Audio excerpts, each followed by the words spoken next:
మండలంలోనే అత్యధిక మార్కులు సాధించి చందర్లపాడు మండలానికే గర్వకారణంగా నిలిచారు శ్రీ విద్యా పబ్లిక్ స్కూల్ విద్యార్థులు.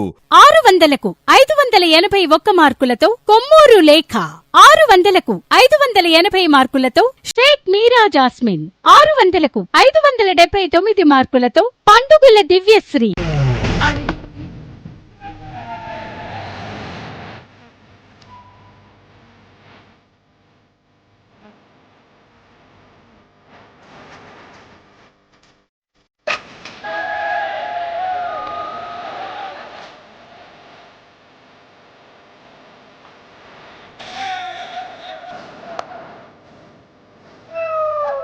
Together,